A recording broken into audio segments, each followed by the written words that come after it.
All right, imagine someone telling you the secret to happiness isn't about fancy cars or lavish vacations, but about simplifying your life, serving others, and always being truthful. Sounds a bit uh radical, right? Definitely not the usual message we hear these days. Well, that's exactly what we're diving into today. Mahatma Gandhi's unique perspective on happiness. Should be interesting.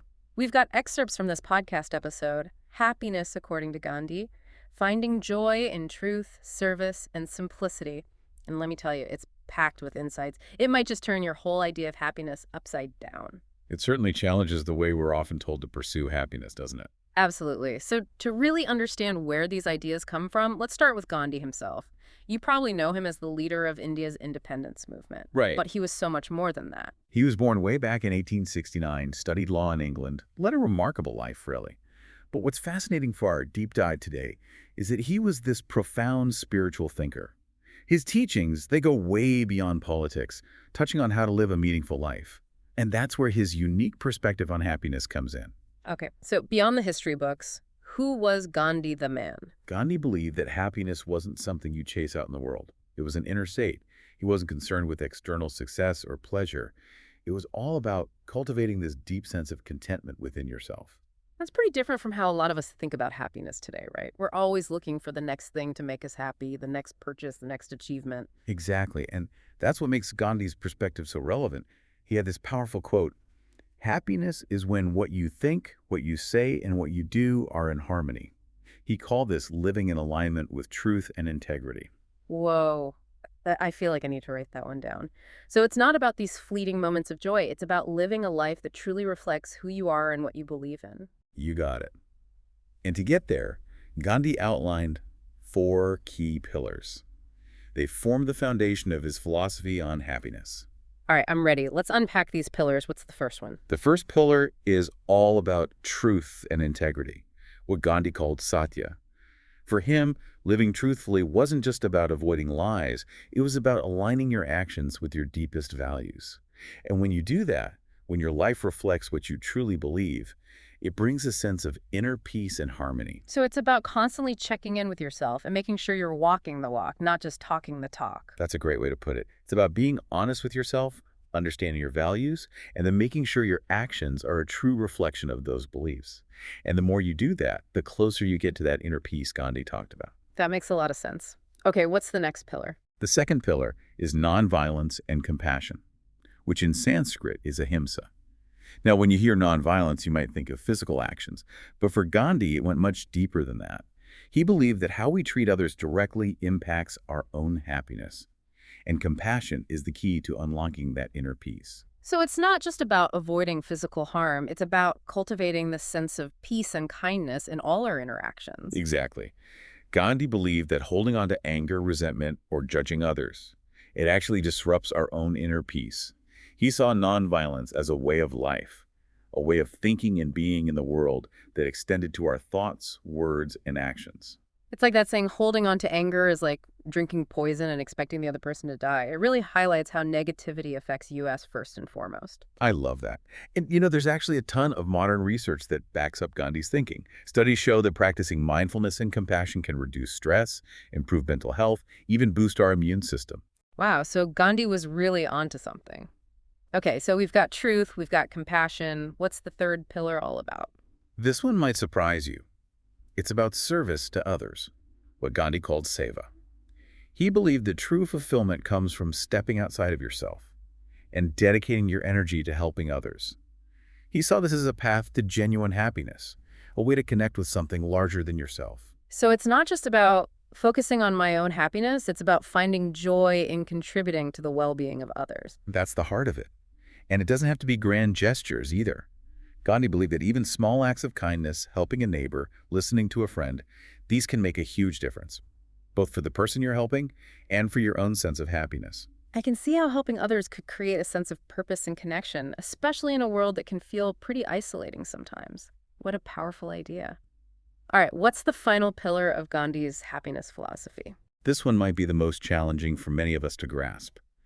It's about simplicity and minimalism. Now, Gandhi was famous for his simple lifestyle, owning very few possessions and focusing on what he saw as truly essential. That's a tough one to swallow in our world of buy more, be happy, isn't it?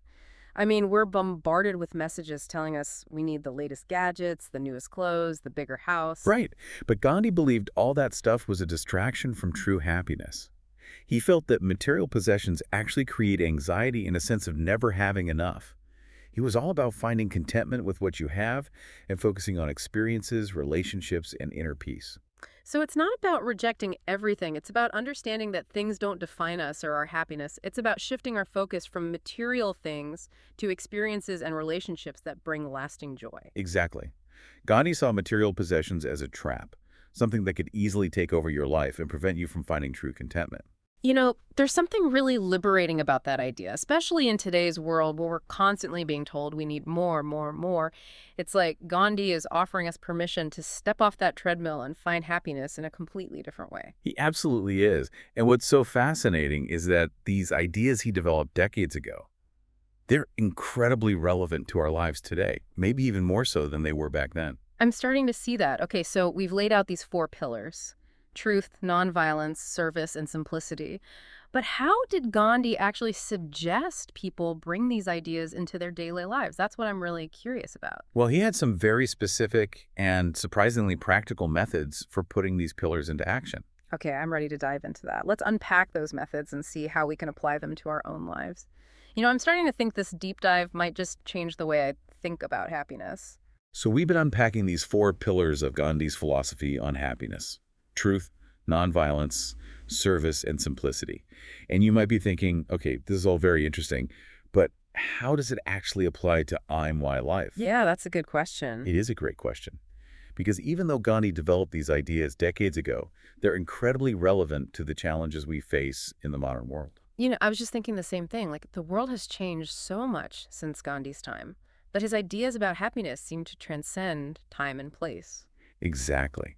And one area where his teachings are super relevant is in helping us align with our values in a world that's becoming increasingly complex.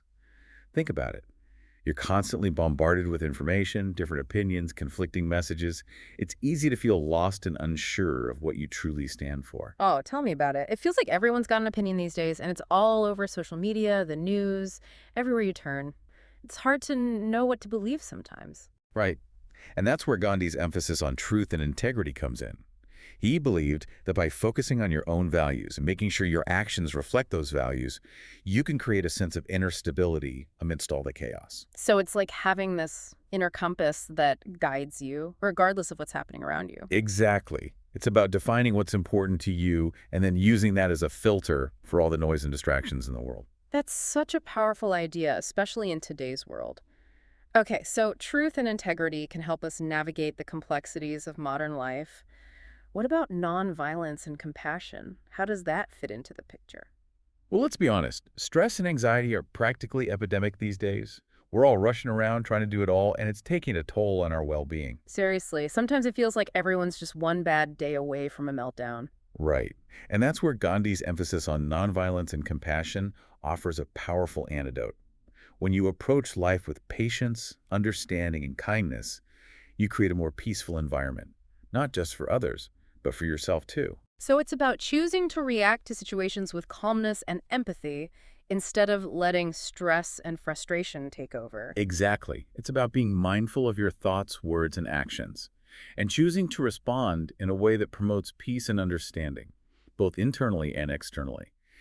And this is something you can practice in every aspect of your life, Hmm. from how you interact with your family and friends to how you handle challenges at work. It's like that saying, you can't control the waves, but you can learn to surf. I love that. It's Aren't about finding that inner peace that allows you to navigate the ups and downs of life without getting swept away by the current. This is making so much sense. Okay, so we've talked about truth and nonviolence. What about service? How does dedicating yourself to helping others actually lead to happiness? Well, one of the big challenges of modern life is that it can feel incredibly isolating. You're constantly bombarded with messages that tell you to focus on your own success, your own happiness, your own needs. Yeah, it's like everyone's just looking out for number one. Exactly. And that can create a sense of disconnection and loneliness. But Gandhi believed that true fulfillment comes from stepping outside of yourself and focusing on the well-being of others. So it's about finding that sense of connection and purpose through serving something larger than yourself. Exactly. And it doesn't have to be some grand, heroic act. It can be as simple as volunteering at a local charity, helping an elderly neighbor, or simply listening to a friend who needs to talk. I've actually noticed that when I take the time to help someone else, I feel a sense of joy and satisfaction that I don't get from buying things or achieving personal goals. It's like it fills a different kind of void. That's exactly what Gandhi was talking about. And there's research that shows that acts of kindness actually release endorphins in the brain, which have mood-boosting effects. Mm. So helping others literally makes you feel good. Wow, so there's a scientific basis for it too. That's fascinating. Okay, so truth helps us navigate complexity, nonviolence brings peace, and service connects us to something bigger than ourselves.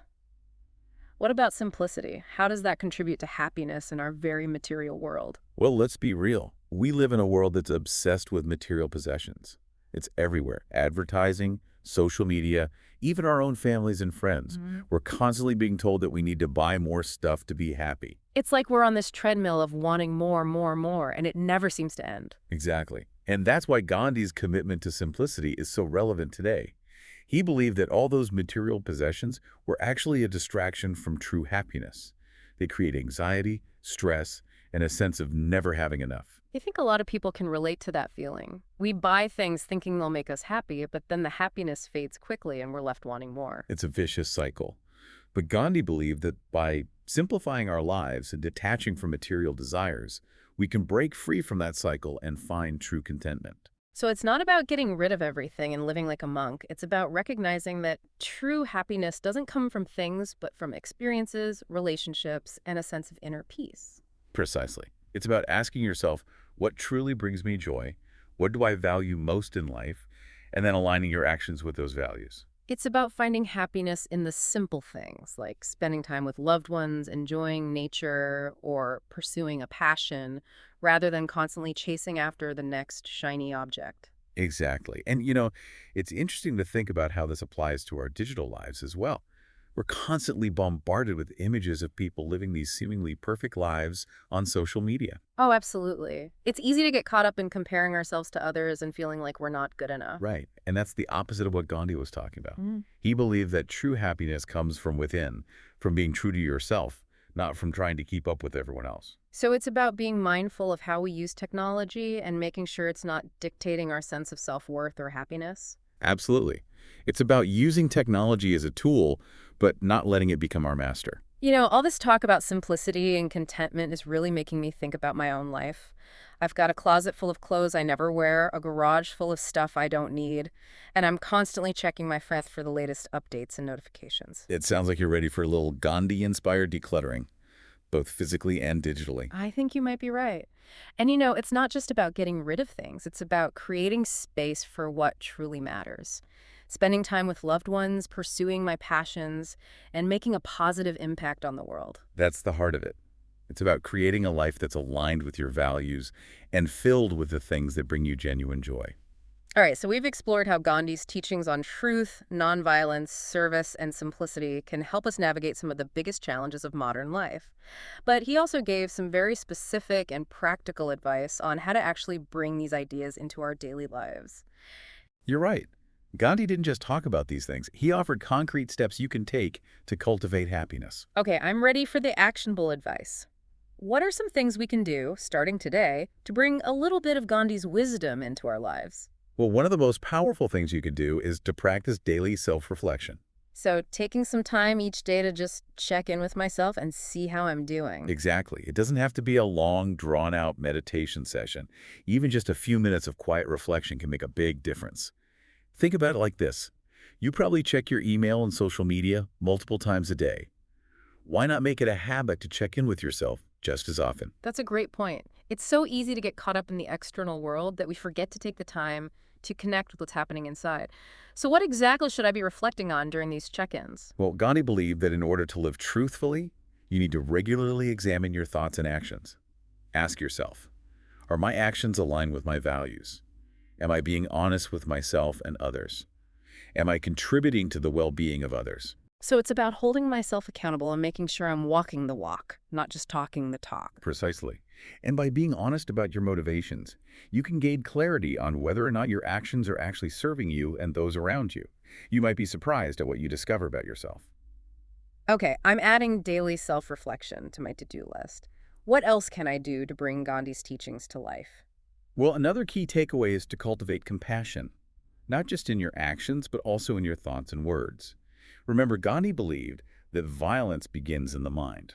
So if I'm constantly judging myself or others or harboring negative thoughts, that's creating a kind of inner violence that ultimately prevents me from experiencing true happiness. Exactly. So the practice here is to be mindful of your inner dialogue. Notice when those negative thoughts pop up and gently redirect your attention to something more positive. It's like training a puppy, right? You don't punish them for bad behavior, you just gently redirect them to the right path. That's a great analogy. And it's not just about thoughts, it's about words too. Pay attention to how you speak to yourself and others. Are you choosing words that build up or tear down? Are you approaching conversations with empathy and understanding? So it's about creating a more peaceful and harmonious environment, both internally and externally. Exactly. And, it's not always easy to choose compassion, especially when you're feeling hurt, angry, or frustrated. But the more you practice, the easier it becomes. It's like building a muscle. Okay, I'm starting to see how all of this fits together. Truth helps me stay grounded, nonviolence brings peace, and compassion fosters kindness and understanding. What about service? How can I actively incorporate that into my life? Gandhi believed that everyone has something to offer, no matter how small. It's not about grand gestures or heroic acts. It's about finding ways to contribute to the well-being of others in your everyday life. So, what are some practical examples of how I can do that? Well, it can be as simple as helping a neighbor with their groceries, volunteering at a local soup kitchen, or even just listening to a friend who needs to vent. I love that. It's about recognizing those small opportunities to make a difference and being willing to step up and help. It's about shifting our focus from what's in it for me to how can I contribute to the well-being of others. That's the heart of it. And the amazing thing is that when you start looking for those opportunities, you'll find them everywhere. It might be holding the door open for someone, offering a kind word to a stranger, or donating to a cause you believe in. It's like a ripple effect, right? One small act of kindness can inspire another, and so on. Exactly. And that's how we create a more compassionate and caring world, one small act at a time. I'm really starting to understand the power of Gandhi's teachings. They're not just about personal happiness. They're about creating a better world for everyone. That's a beautiful way to put it. Gandhi believed that personal happiness and societal well-being are inextricably linked. When we cultivate inner peace, compassion, and a spirit of service, we naturally contribute to a more just and harmonious world. So, truth, nonviolence, service. We're hitting all the pillars here. But what about simplicity? How can I apply that in my own life? Well, this one can be a bit more challenging, especially in our consumer-driven society. But the key is to start by questioning your relationship with material possessions. So, taking a step back and asking myself, do I really need all this stuff? Exactly. And a helpful way to approach this is to ask yourself, does this item bring me genuine joy, or is it just taking up space? That's a good question. I think I have a lot of things that fall into the just taking up space category. I think a lot of us do. And that's Yeah. okay. The goal isn't to get rid of everything and live like a minimalist monk. It's about being intentional about what you bring into your life and making sure it aligns with your values and priorities. So it's not about deprivation, it's about creating a life that's filled with the things that truly matter to me. Exactly. And when you start letting go of the excess, you'll likely find that you have more time, energy, and resources to devote to the things that bring you genuine happiness. This is giving me so much to think about. I'm definitely feeling inspired to simplify my life and focus on what truly matters. That's fantastic. And remember, it's a journey, not a destination. You don't have to do it all at once. Just start by taking small steps, like decluttering a drawer or unsubscribing from emails you never read. Okay, so we've covered a lot of ground here. We've talked about how Gandhi's teachings can help us navigate the complexities of modern life, reduce stress and anxiety, find fulfillment through service, and create a more meaningful and sustainable lifestyle. You've got it. And I think what's so amazing about Gandhi's philosophy is that it's not just a set of ideas, it's a way of life. It's about aligning your thoughts, words, and actions with your deepest values and creating a life that's filled with truth, compassion, and purpose. You know what's really struck me throughout this deep dive is that Gandhi's teachings aren't just about finding happiness for yourself, they're about creating a better world for everyone. Absolutely. Gandhi believed that personal happiness and societal well-being are interconnected. When we cultivate inner peace, compassion, and a spirit of service, we naturally contribute to a more just and harmonious world. This has been such an eye-opening conversation. I feel like I have a whole new perspective on happiness. But before we wrap things up, I'm curious to explore one more area where Gandhi's teachings might offer some valuable insights. Okay, I'm intrigued. What do you have in mind? Well, we've talked a lot about the challenges of modern life, but there's one area we haven't touched on yet: social media. I'm wondering what Gandhi would have to say about our constant pursuit of online validation and the pressure to present a perfect image to the world. That's a fascinating question.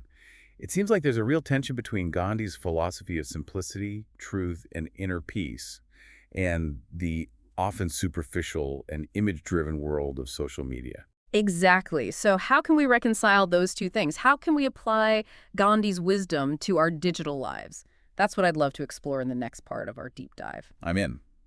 Let's take a moment to gather our thoughts and then dive into that fascinating conversation.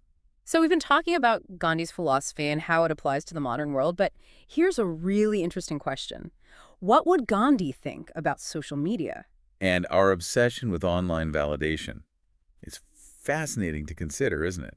You have Gandhi, this champion of truth and authenticity, living a simple life, focused on inner peace. And then you have social media, which often encourages these carefully curated personas, highlight reels.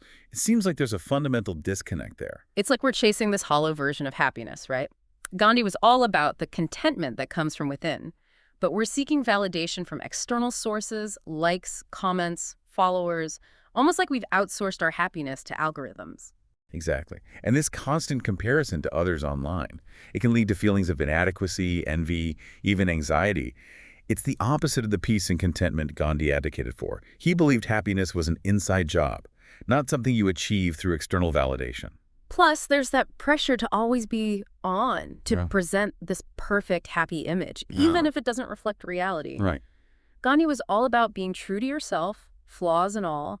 He encouraged vulnerability and honesty, which can be hard to find in the curated world of social media. It raises an important question. How does technology impact our well-being? If Gandhi were alive today, he likely wouldn't condemn social media entirely, but he probably urges us to use it mindfully, intentionally, aligning it with our values rather than letting it dictate our self-worth. So not letting it control our emotions or make us feel like we're not good enough. Right. And remember his emphasis on simplicity.